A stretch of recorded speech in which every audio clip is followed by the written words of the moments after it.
안녕하십니까? 지난 3일부터 13일까지 지난주까지 우리 하나님의 은혜로 우리 시니어 목자님 세 가정이 그곳에서 이제 실제로 선교 사역을 하고 있는 키르기스탄하고 카자흐스탄을 이제 둘러보고 오게 되었습니다. 여기 지도에 보면은 이제 키르기스탄 있잖아요. 그 다음에 위에가 이제 카자흐스탄, 내가 우즈베키스탄 이쪽에 있는데 이번에 이제 비시케크가 이제 키르기스탄의 수도고, 그 다음에 두 번째 큰 도시가 이제 아래에 보면 오시가 있는 오시. 오시에 이미삭 선교사님 가정이 여기서 지금 섬기고 있고요. 그 다음에 이제 비시케크는 지금 나은데레 선교사님하고 나은혜 선교사님이 여기서 섬기고 있습니다. 근데 이제 알마티는 왜 갔냐면은 이전에 우리 안드레 선교사님하고 이제 은혜 선교사님이 알마티에서 역사를 섬겼는데, 이곳에 굉장히 지금 이방 목자들이 세워져 가지고 놀라운 역사를 이렇게 이루고 있어서 알마티를 이제 가보게 됐습니다. 자세한 것은 메시지 끝나고 우리 모세 목장님께서 선교 보고를 잠깐 하실 것입니다. 그래서 자세한 것은 제가 말씀드리지 않고요, 좀 이따 은혜 많이 받으시 바랍니다. 잠깐 사진 몇 장을 보도록 하겠습니다. 이렇게 키르기스탄은 굉장히 광활한 땅. 원래 이제 유목민 이제 유목민이기 때문에 떠돌이기 이제, 그러니까 양이나 뭐 소나 뭐 낙타나 많은 이렇게 푸른 초원을 찾아다니면서 먹이면서 이렇게 사는 그런 민족이었는데, 러시아에서 이제 이렇게 정착하도록 도와줬던 겁니다. 아름다운 계곡이 이렇게 이제 펼쳐져 있습니다. 너무나 강하라고 아름다운 땅이. 그 다음 보세요. 여기 보면은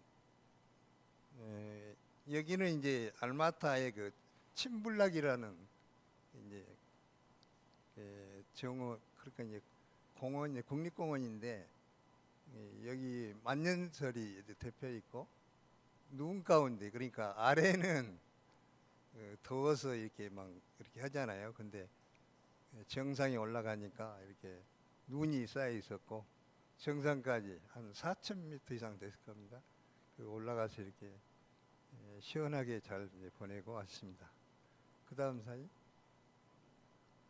자, 여기는 오시에서 이미삭 선교사님이 이루고 있는 그 놀라운 역사, 그것에 이제 우리가 보고를 받았고요. 그 다음 또 넘겨보세요. 마지막 사진인가요? 이제 사진이 뭐 수없이 많이 있는데 몇 장만 잠깐 보여드렸고, 우리 모세 목장님께서 좀 이따 끝나고 은혜로운 보고를 하시게 될 것 같습니다. 오늘 말씀은 출애굽기 이제 10강 말씀이 되겠습니다. 요절 말씀 19장 5절과 6절 같이 한번 읽어볼까요? 시작. 세계가 다 내게 속하였나니 너희가 내 말을 잘 듣고 내 언약을 지키면 너희는 모든 민족 중에서 내 소유가 되겠고, 너희가 내게 대하여 제사장 나라가 되며 거룩한 백성이 되리라.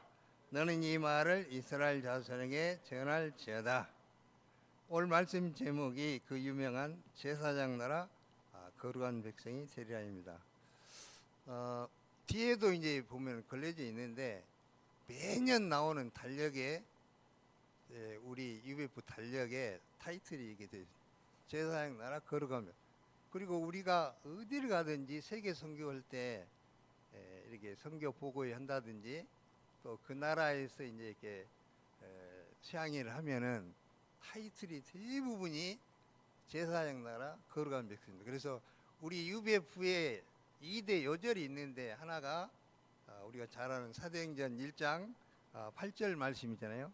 오직 성령이 너희에게 임하시면 너희가 권능을 받고 예루살렘과 온 유대와 사마리아 땅까지 이르러서 내 증인이 된다. 그럼 땅끝까지 이르러서 내 증인이 된다는 말이 뭔 말이냐? 땅끝까지 가서 그 나라를 제사장 나라 거룩한 백성을 삼는다는 것이. 그렇게 함으로써 하나님께서 우리에게 주신 세계 선교 사명의 핵심이 모든 나라, 세상의 모든 나라를 제사장 나라 거룩한 백성을 삼아 가지고 하나님께서 천하 만민을 통치하시고 천하 만민의 하나님으로서 영광을 받도록 하는 것. 이게 이제 하나님의 원대하신 뜻과 계획이잖아요. 그래서 이렇게 정말 우리 UBF뿐만 아니라 모든 사람이 이제 모든 교회가 그래야 되겠지만은 제사장 나라 거룩한 백성이 이제 하나의 교회의 목표가 돼야 되지 않은가 하는 생각을 갖습니다. 하나님은 이스라엘 백성들을 독수리 날개로 업어서 구원하시고 훈련하시며 인도하셨습니다. 그것은 그들을 하나님의 특별한 소유로 삼으셔서 제사장 나라 거룩한 백성으로 삼으시기 위함이었습니다. 이 시간 우리를 제사장 나라 거룩한 백성으로 삼으신 하나님의 소망을 우리가 영접하고 우리의 정체성을 분명히 하는 시간이 되기를 기도합니다. 1, 2절을 보십시오.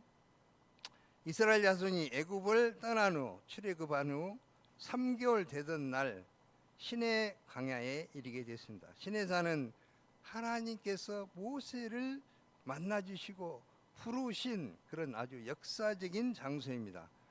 하나님은 이곳에서 모세를 부르실 때 이렇게 말씀하셨습니다. 내가 그 백성을 애굽에서 인도하여 낸 후에 너희가 이 산에서, 이 시내산 앞에서 하나님을 섬기리니, 나를 섬기리니 이것이 내가 너를 보낸 증거다. 이렇게 말씀하시면서 모세를 부르셨습니다. 시내산 앞에 장막을 친 후 모세가 이제 하나님께 올라갔습니다. 하나님은 모세에게 무엇이라고 말씀하셨습니까? 자, 4절 같이 읽겠습니다. 시작.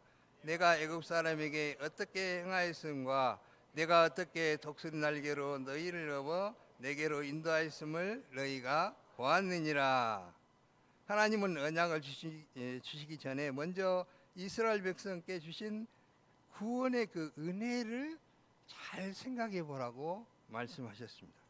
하나님께서는 애굽 사람에게 어떻게 행하셨습니까? 이스라엘 백성의 출애굽은 그냥 이루어진 것이 아니었습니다. 하나님께서는 이스라엘 백성들을 구원하고자 10가지 재앙으로 애굽의 모든 신들을 심판하셨습니다.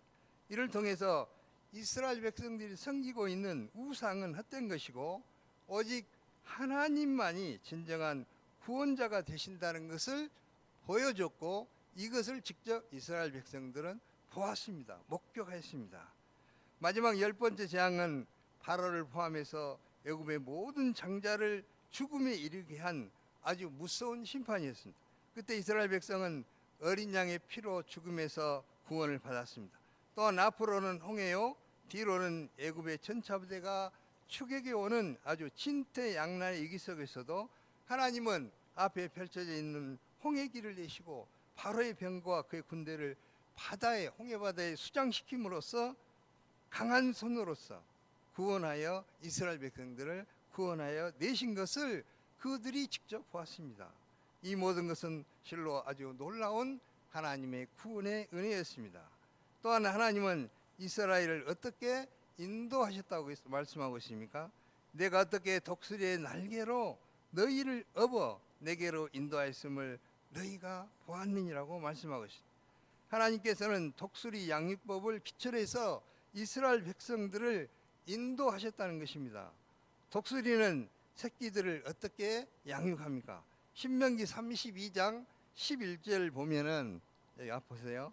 마치 독수리가 자기의 보금자리를 어지럽게 하며 자기의 새끼 위에 너풀거리며 그의 날개를 펴서 새끼를 받으며 그의 날개 위에 그것을 엎는 것 같이 독수리는 보금자리를 벼랑, 그러니까 아주 깎아지른 절벽 가장 높은 곳에 이렇게 만듭니다.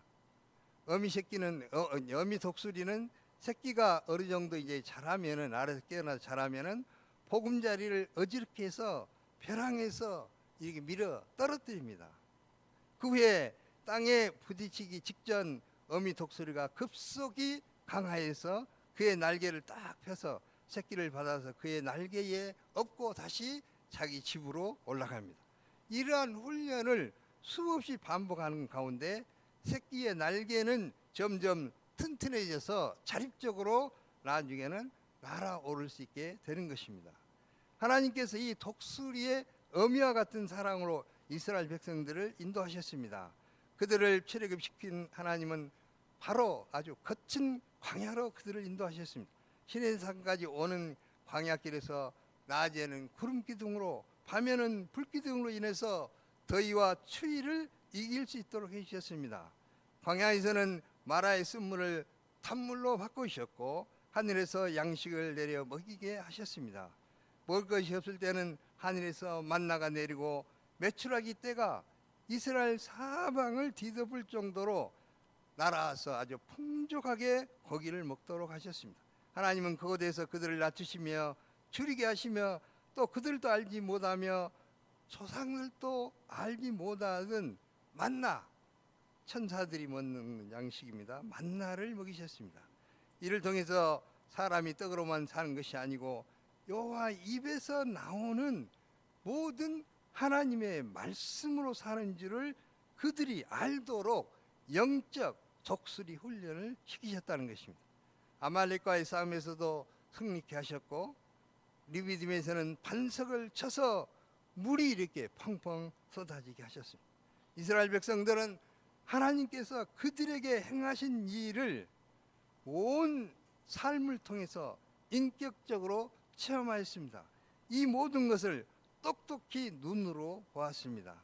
하나님께서 이스라엘 백성들과 언약을 맺기에 앞서서 이처럼 애굽 사람에게서 행하신 일과 독수리 날개로 업어서 인도하신 사실을 상기시키는 이유가 무엇입니까? 이것을 다시 한번 기억하도록 하신 이유가 무엇입니까?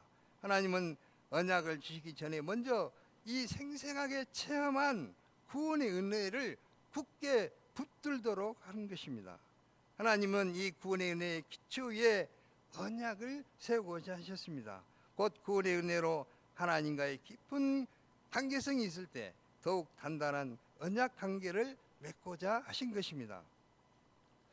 우리도 인생의 광야에서 고난을 당할 때가 많이 있습니다.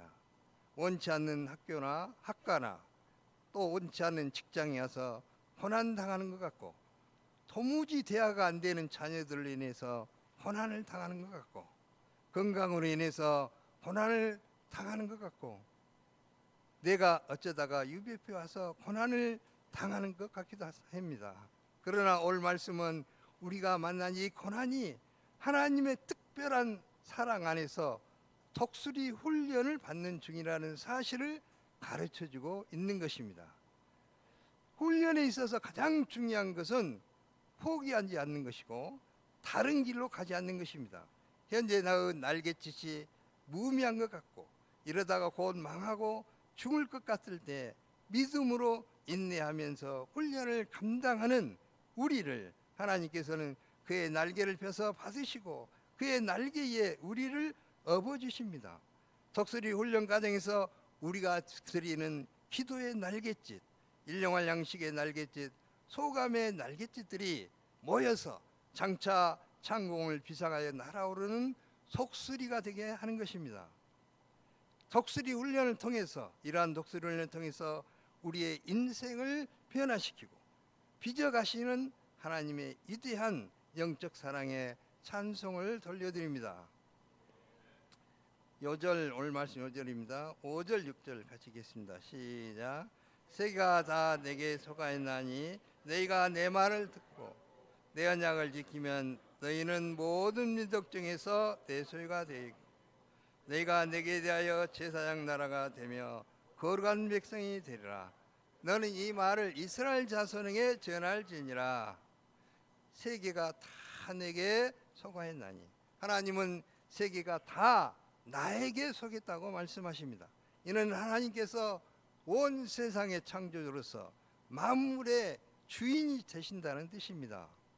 이렇게 온 땅과 만유의 창조주이자 주인이신 하나님께서 그 백성 이스라엘에게 기대하고 원하시는 것이 무엇입니까? 세계가 다 내게 속하였나니 너희가 내 말을 잘 듣고 내 언약을 지키면, 하나님께서 기대하고 원하시는 것은 하나님의 말씀을 잘 듣고 그 언약을 지키는 것입니다. 그러면 하나님께서는 하나님의 말씀을 잘 듣고 순종할 때 어떤 놀라운 축복을 약속으로 주십니까? 첫째, 하나님의 보배로운 소유가 된다고 하셨습니다. 여기서 소유는 히브리어로 세굴라는 고대 왕이 특별히 간직하는 보물, 특별한 왕의 소유를 의미하고 있습니다. 세상 모든 것을 다 가진 왕이 그 중에서도 가장 소중하게 여기는 것, 온 세상에 창조해 주신 하나님이 가장 특별하게 여기시는 존재로 삼아 주시겠다고 말씀하고 있습니다. 과거 이스라엘은 바로의 소유였습니다. 바로의 영광을 위해서 하루 종일 집을 줍고 흙을 나르고 또 토목 공사를 하여서 국고성 비동과 람셋을 건축하였습니다. 하지만 하나님께서는 택하시고 소유한 인생들을 그 창조 목적에 따라 가장 합당한 길로 인도하시고 가장 좋은 열매를 맺도록 해주십니다. 그런데 만왕의 왕 창조주가 되신 하나님께서 노예 상태에 있던 이스라엘 백성들을 바로의 압제로부터 구원하시고 하나님의 소유가 되게 하셨습니다. 더 나아가서 쟁쟁한 수많은 민족 가운데 이스라엘 민족을 보배로운 소유로 삼아 주시겠다고 약속하십니다. 우리가 세상에 속하였을 때는 사단의 소유였습니다. 사탄은 우리로 하여금 감정과 물질과 정욕의 종이 되어서 세상의 헛된 것을 섬기도록 하였습니다. 하나님은 이런 우리를 사단의 권세로부터 구원하사 이제 하나님을 섬기는 의의 종이 되게 하셨습니다. 요한복음 15장 16절에서 예수님은 이렇게 말씀하셨습니다. 너희가 나를 택한 것이 아니요 내가 너희를 택하여 세웠다. 하나님의 택함을 받아서 하나님의 소유가 된 것보다 더 큰 은혜는 없습니다. 우리가 감사할 것이 많지만은 하나님께서 이 시대에 우리 각자를 택하여서 하나님의 소유로 삼으신 것을 우리는 항상 감사해야 합니다. 이 구원의 감격이 없을 때 우리는 이제 구신자가 될 수밖에 없습니다. 내가 하나님의 특별한 소유가 되는 것은 무엇과도 바꿀 수 없는 나의 정체성과 자존감이 되는 것입니다. 나는 하나님의 소유가 되었다. 아멘. 아멘 하시네요. 자, 자기 이름을 놓고 한번 해보세요. 나는 하나님의 특별한 소유다. 자, 자기 이름 놓고 다 같이 시작. 자, 나는 보배로운 소유다. 또 다시 한번 해볼까요? 시작. 나는 하나님의 보배로운 소유다. 자, 둘째, 이스라엘이 하나님의 말씀을 잘 듣고 언약을 지키면 제사장 나라가 된다고 약속하셨습니다. 제사장 나라는 제사장들로 이루어진 나라입니다. 백성들 한 사람 한 사람이 제사장이 되는 것입니다. 여기 앞에 보면 나오잖아요. 당시에 이 정도면 엄청나게 하얀 복장, 특히 이제 대제사장복을 보세요. 정말 얼마나 화려한가요? 이렇게 당시 그때를 생각하면 이렇게 제사장복을 큰 옷을 입고 하나님을 섬긴다. 이건 정말 엄청난 특권이요 축복이라는 것을 알고 있습니다. 제사장의 역할은 무엇입니까? 제사장은 백성들에게 하나님의 말씀을 가르치는 자요, 하나님께 나가서 백성들을 위해서 제사를 드리는 자입니다. 사람은 죄로 인해서 하나님께 나갈 수 없게 됐습니다. 그런데 하나님께서 제사장이 드리는 제사를 통해서 하나님께 나갈 수 있는 길을 열어주셨습니다. 짐승을 잡아 그 피를 뿌림으로 우리의 죄를 씻고 나서야 우리는 하나님께 나갈 수 있습니다. 죄 때문에 맡긴 하나님과의 관계를 화해시키고 하나님께 나갈 길을 열어주는 사람이 바로 제사장인 것입니다. 제사장은 하나님과 사람 사이를 잇는 다리 역할을 합니다. 이는 고귀한 영적인 포지션이요 천사도 흠모할 만한 직분입니다. 이 제사장의 직분은 참으로 영광스러운 것입니다. 때문에 제사장을 위해서 옷도 이렇게 특별히 제작해 주셨습니다. 하나님은 제사장을 위해서 거룩한 옷을 이어서 영화롭고 아름답게 하도록 했습니다. 먹는 것도 특별히 구별하여 주셨습니다. 하나님께서는 메시아 예수 그리스도를 통해서 그를 통해서 속죄 역사를 십자가에서 이루셨습니다. 예수님을 믿는 우리를 새 이스라엘로 왕같은 제사장으로 삼아 주셨습니다. 베드로전서 2장 9절을 우리 형제님들이 한번 읽어볼까요? 베드로전서 2장 9절. 자, 시작. 그러나 너희는 택하신 족속이여 왕같은 그의 소유가 된 백성이니 이는 너희를 어느 데서 불러내어 그의 거룩한 빛에 들어가. 구약의 제사장의 직분도 너무나 영광스럽습니다. 그러나 예수님의 십자가 제사함의 은혜를 통해서 우리가 받은 왕같은 제사장의 직분은 더욱더 영광스럽습니다. 우리가 대제사장처럼 예수 그리스도의 복음을 증거하고 제 가운데 있는 영혼들을 하나님께 인도하고 구원에 이르도록 하기 때문입니다. 우리가 제사장 나라 즉 목자가의 나라가 돼서 하나님의 꿈을 이 땅에서 실현하는 사람들이 되기를 기도합니다. 자, 셋째, 이스라엘 백성들이 하나님의 말씀을 잘 듣고 언약을 지키면 거룩한 백성이 된다고 말씀하고 있습니다. 거룩이란 단지 도덕적으로 깨끗하다는 뜻이 아닙니다. 거룩은 세상과 구별된 삶, 곧 하나님의 방식과 가치관을 가지고 살아가는 것을 의미하고 있습니다. 구별되는 것은 세상적 특권이 아니라 세상의 죄와 구별되는 것입니다.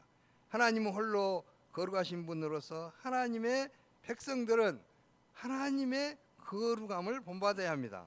하나님께서는 내가 거룩하니 너희도 거룩할지어다 말씀하시면서 그 백성이 거룩하기를 소망하십니다. 거룩한 백성이란 세상과 가치관이 다르고 라이프 스타일이 다르고 삶의 목적과 소망이 다른 백성입니다.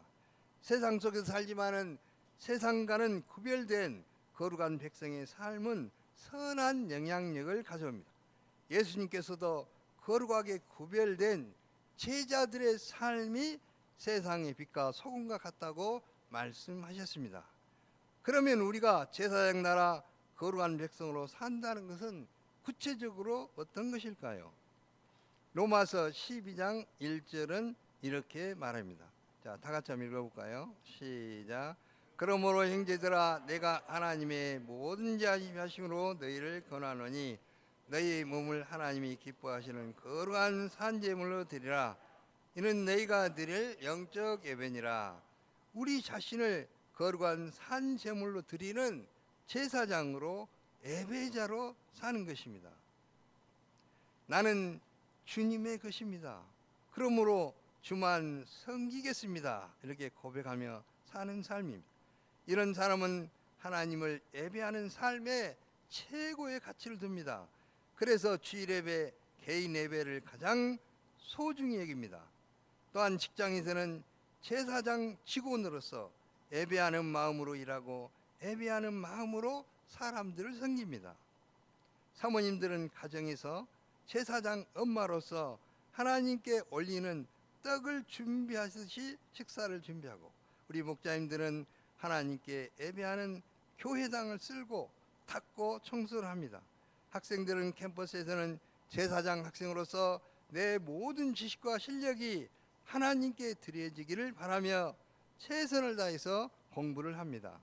그때 우리가 서 있는 가정이, 직장이, 캠퍼스가 하나님이 기뻐하시는 것이 될 것입니다.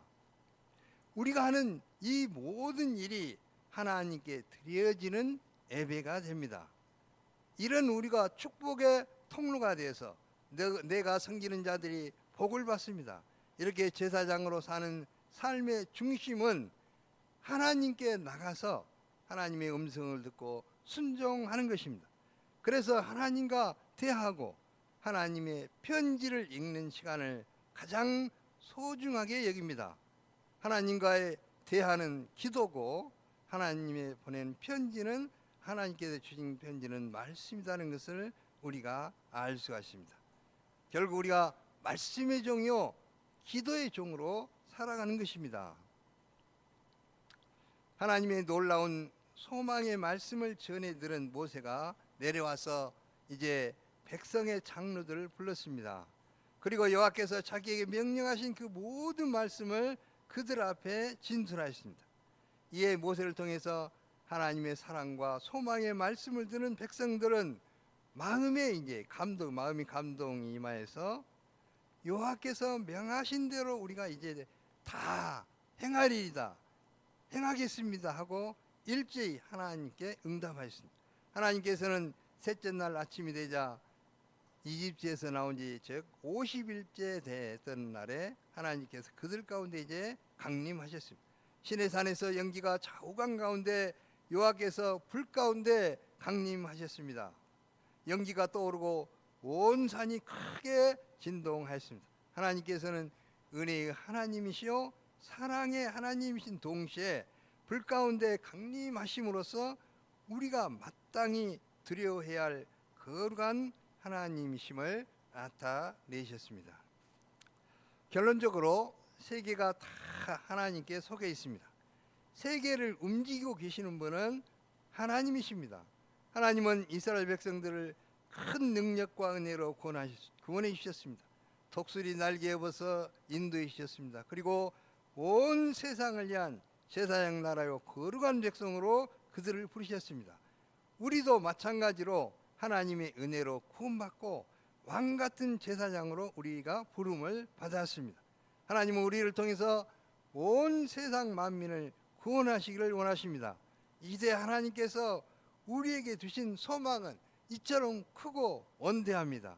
하나님은 우리 한 사람 한 사람을 이 시대에 택하신 제사장이요 거룩한 백성으로 삼으시고 이 시대를 섬기는 종들이 되기를 간절히 원하십니다. 우리가 이 하나님의 소망을 깨닫고 구체적으로 캠퍼스 영혼들을 말씀으로 먹이는 종들이 되기를 간절히 기도합니다. 기도하겠습니다.